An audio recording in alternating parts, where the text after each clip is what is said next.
ಯುವ ನಿಧಿ ಯೋಜನೆಯ ಮತ್ತೊಂದು ಅಪ್ಡೇಟ್ಗೆ ಎಲ್ಲರಿಗೂ ಸ್ವಾಗತ. ನಾನು ನಿಮ್ಮ ಪ್ರೀತಿಯ ಶಿವು.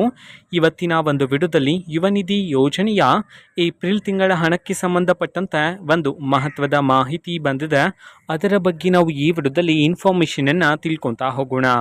ವಿಡಿಯೋವನ್ನು ಸ್ಟಾರ್ಟ್ ಮಾಡ್ತೀನಿ. ಅದಕ್ಕಿಂತ ಮೊದಲು ನೀವಿನ್ನೂ ನಮ್ಮ ಚಾನೆಲನ್ನು ಸಬ್ಸ್ಕ್ರೈಬ್ ಮಾಡದೇ ಇದ್ದರೆ ಈ ಕೂಡಲೇ ಚಾನೆಲ್ಗೆ ಸಬ್ಸ್ಕ್ರೈಬ್ ಮಾಡ್ಕೊಳ್ಳಿ ಮತ್ತು ಲೈಕ್ ಮಾಡಿ. ಈಗ ನಾವು ಇನ್ಫಾರ್ಮೇಷನನ್ನು ತಿಳ್ಕೊತಾ ಹೋಗೋಣ. ಸೊ ನೋಡಿ, ಯುವ ನಿಧಿ ಯೋಜನೆಯ ಏಪ್ರಿಲ್ ತಿಂಗಳ ಹಣ ಇನ್ನೂ ಸಹ ಸಾಕಷ್ಟು ವಿದ್ಯಾರ್ಥಿಗಳ ಖಾತೆಗೆ ಬಂದಿಲ್ಲ. ಸೊ ಅವರಿಗೆ ಈಗ ಸರ್ಕಾರದ ಕಡೆಯಿಂದ ಗುಡ್ ನ್ಯೂಸನ್ನು ತಿಳಿಸಿರ್ತಕ್ಕಂಥದ್ದು. ಸೊ ನೋಡಿ, ತುಂಬ ವಿದ್ಯಾರ್ಥಿಗಳು ವೆಯ್ಟ್ ಮಾಡ್ತಿರ್ತೀರ. ಸೊ ನಮಗಿನ್ನೂ ಸಹ ಹಣ ಬಂದಿಲ್ಲ ಅಂತ ಹೇಳಿ. ನೋಡಿ, ಎಲ್ಲ ವಿದ್ಯಾರ್ಥಿಗಳಿಗೂ ಸರ್ಕಾರದ ಕಡೆಯಿಂದ ಒಂದೇ ದಿನದಲ್ಲಿ ಹಣ ಬಿಡುಗಡೆ ಮಾಡೋದಕ್ಕಾಗೋದಿಲ್ಲ. ಸೊ ಪ್ರತಿದಿನ ಆದರೆ ಕೆಲವು ವಿದ್ಯಾರ್ಥಿಗಳ ಖಾತೆಗೆ ಪ್ರತಿದಿನ ಆದರೆ ಬಿಡುಗಡೆ ಮಾಡ್ತಿದ್ದಾರೆ ಸರ್ಕಾರದ ಕಡೆಯಿಂದ ಯುವ ನಿಧಿ ಯೋಜನೆಯ ಹಣವನ್ನು.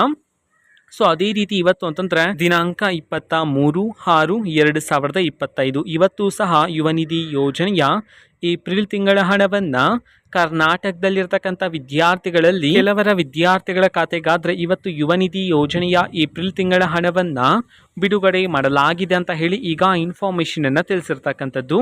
ಓಕೆನಾ. ಸೊ ಇದು ಇವತ್ತಿನ ಒಂದು ವಿಡಿಯೋ. ಸೊ ಇದೇ ರೀತಿ ಗೃಹಲಕ್ಷ್ಮಿ, ಅನ್ನಭಾಗ್ಯ, ಶಕ್ತಿ ಯೋಜನೆ, ಯುವ ನಿಧಿ, ಗೃಹ ಜ್ಯೋತಿ, ಕಾಂಗ್ರೆಸ್ನ ಎಲ್ಲ ಯೋಜನೆಗಳಿಗೆ ಸಂಬಂಧಪಟ್ಟಂಥ ಇಂಪಾರ್ಟೆಂಟ್ ಅಪ್ಡೇಟ್ಗಳು ನಿಮಗೆ ಈ ಒಂದು ಚಾನೆಲಲ್ಲಿ ಇಮಿಡಿಯೇಟ್ಲಿ ಸಿಗ್ತಿರುತ್ತೆ. ಅದಕ್ಕೋಸ್ಕರ ನೀವಿನ್ನೂ ನಮ್ಮ ಚಾನೆಲನ್ನು ಸಬ್ಸ್ಕ್ರೈಬ್ ಮಾಡದೇ ಇದ್ದರೆ ಈ ಕೂಡಲೇ ಚಾನೆಲ್ಗೆ ಸಬ್ಸ್ಕ್ರೈಬ್ ಮಾಡ್ಕೊಳ್ಳಿ.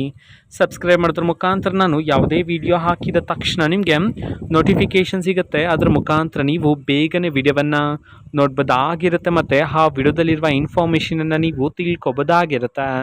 ಮತ್ತೀಗ ನಾವು ಫೇಸ್ಬುಕ್ಕಲ್ಲಿ ಈಗ ವಿಡಿಯೋಸ್ಗಳನ್ನು ಅಪ್ಲೋಡ್ ಮಾಡ್ತಿದ್ದೀವಿ. ಫೇಸ್ಬುಕ್ ಚಾನೆಲ್ ಲಿಂಕನ್ನು ಡಿಸ್ಕ್ರಿಪ್ಷನ್ ಬಾಕ್ಸಲ್ಲಿ ಕೊಟ್ಟಿರ್ತೇನೆ, ಕ್ಲಿಕ್ ಮಾಡಿಬಿಟ್ಟು ಫಾಲೋ ಮಾಡಿ. ಓಕೆನಾ. So thank you, bye.